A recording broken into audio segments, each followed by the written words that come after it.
في الفيديو ده هتتعلم ازاي تصلح الراديو بتاعك لو باظ منك، وكمان تحوله لشحن تايب سي تقدر تاخده معاك في اي مكان، واللي هيرسل على الراديو هيرسل على اي جهاز عايز تحوله لشحن تايب سي. ركز معايا في الفيديو وهقول لك على كل التفاصيل. بص يا سيدي، في البداية خالص الراديو بتاعنا بيشتغل على 3 فولت، فبعد كده هنركب له اللي هي البطارية دي قبل ما هنركبها هنقيسها زي كده. طلعت معانا 3 و9، وطبعا لما بتتشحن بتوصل لحد 4، وهو طبعا شغال معانا ب3، فاحنا لو شغلنا عليها البطارية على طول هيشتغل ومفيش مشكلة، بس طبعا هيأثر في العمر الافتراضي بتاع البوردة بتاعة الراديو بتاعنا، وممكن كمان يعمل تشويش فما يطلعناش الأداء اللي احنا عايزينه. فلازم نحول البطارية بتاعتنا تطلع 3 فولت بالظبط. ركز معايا في الفيديو. في البداية بيت البطارية نفسه، عايز تستخدمه يسهل معاك ماشي، مش عايز تستخدمه ممكن تستخدم البطارية وتلحم فيها على طول. احنا ابتدينا كده ركبنا البطارية بتاعتنا.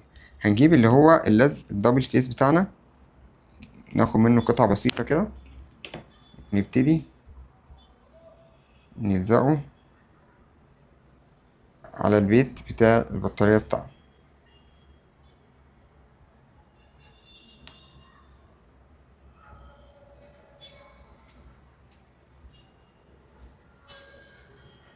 زي كده. هو معقد شوية مش مشكلة، نلزق منه قطعة زي كده هنثبت عليها البوردة بتاعتنا. كده البوردة اتثبتت. الحاجة التاني بنجيب اللزق الحراري اللي هو عشان يعمل زي عازل، علشان واحنا شغالين لما البوردة بتلمس البطارية، ممكن لو ايديك لمست او الكاوية لمست البطارية واثناء ما انت شغال يحصل زي كونفليكت، يعمل قفلة. اول حاجة السلك الاسود هيوصل اللي هو خارج من البطارية السالب بالجزء السالب زي كده، وبعد كده الجزء اللي هو الموجب هيوصل بالبي الموجب.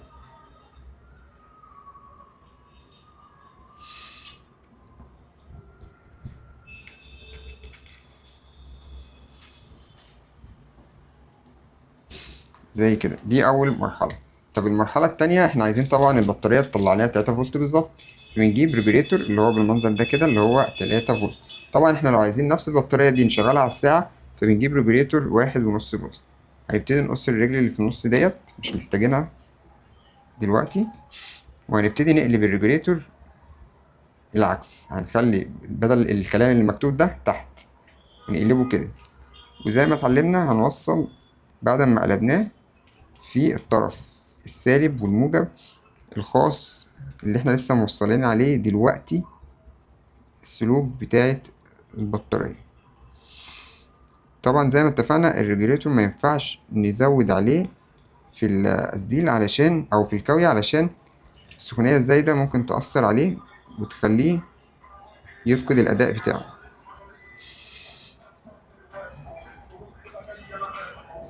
بعد كده احنا موصلين الريجوليتور تمام، هنبتدي نطعمه بقصديل كده.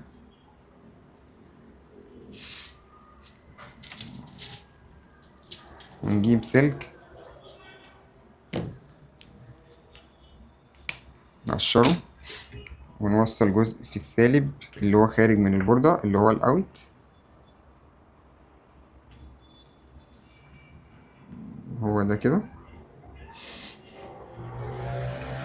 وطبعا جزء هنوصله في الريجوليتور نفسه اللي هو الراس بتاعة الريجوليتور اللي هو كده. طب نيجي نقيس. احنا كنا قايسينها في الأول كانت مديانينا حوالي 4 فولت. اهو بص كده، ركز معايا كده، ادتني 3 فولت. تمام كده، يبقى احنا كده الفولت بتاعنا مظبوط. هنبتدي نجيب قطعة دبل فيس بسيطة علشان نثبتها في الراديو من جوه.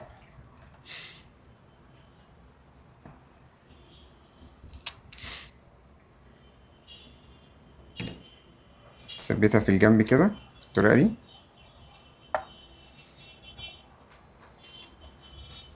ابتدي اثبتها بالطريقة دي. طيب هنا الريجليتور الجزء السلك اللي خارج منه هيلحم في الموجب بتاع الراديو نفسه. يعني مثلا هنقطع زي كده، والجزء اللي خارج من السالب هيلحم في السالب بتاع السوستة اللي هي بتاعت الراديو نفسه. نقطع كده، هنعري كده السلك بتاعنا بالطريقة دي. هنبتدي نطعمه على السريع كده بالقصدير. طبعا ما تنسوش يا جماعة، احنا عاملين زي السوستة والمكان اللي هو بتاع الراديو نفسه عاملينه كده زي بالمبرد علشان القصدير يبتدي يمسك فيه. نبتدي نطعم كده بالقصدير. وعايز اقول لك انت ممكن تعمل القصة دي كلها من غير قصدير، يعني بكل بساطة ممكن تحشر السلك دوت هنا في الراديو والسلكة اللي هناك، خلاص على كده. بس طبعا القصدير افضل عشان ما قطعش معاك اشارة ويشتغل معاك بأداء كويس. كده احنا لحمنا الجزء الموجب، هنبتدي نلحم الجزء السالب.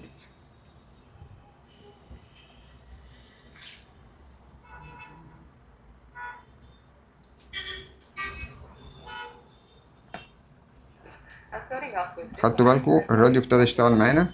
UN Secretary General Antonio Guterres has formally called for a new security. من غير وش ولا من غير اي حاجه. المهم ايه، احنا دلوقتي هنطفيه مؤقت عشان نكمل بقيه الشغل، عشان احنا لحد دلوقتي لسه مخلصناش. طيب المرحله المهمه برضو، هنجيب سوكت اللي هو السوكت التايب سي دوت عشان خارجي، علشان نقدر نخلي منظر الراديو شياكه ونقدر نشحنه او نوصله بالتايب سي من الخارج. اهو ثبتناه، احنا كنا فاتحين فتحه بسيطه كده عشان نثبته على طول بالمنظر دوت. وهنبتدي الجزئين اللي هو في البوردة السالب والموجب هنوصل عليهم السوكت دوت، وهنبتدي عادي ممكن نطلعه عشان نقدر نتحكم فيهم، وبعد كده نثبتهم تاني زي كده.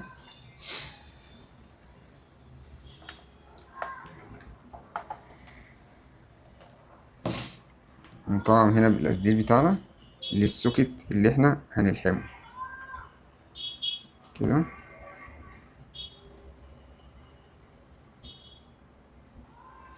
وكده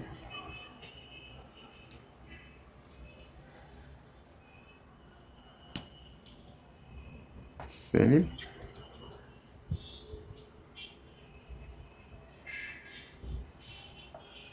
هيبقى في السالب، والموجب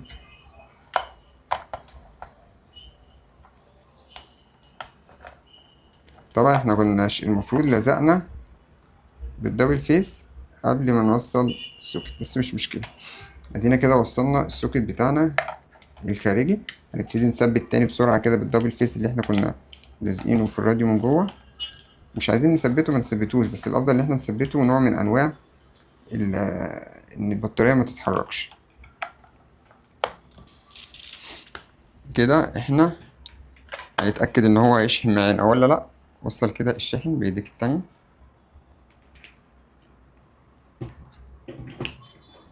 بصوا كده، طالما اللمبة نورت يبقى هو كده شغال معانا بيشحن البطارية.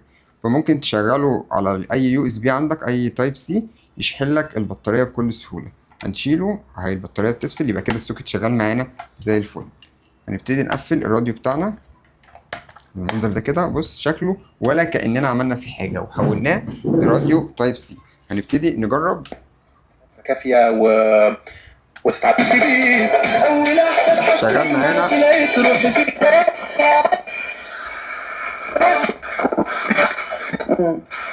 نلعب بره وانا عادي مش عربة.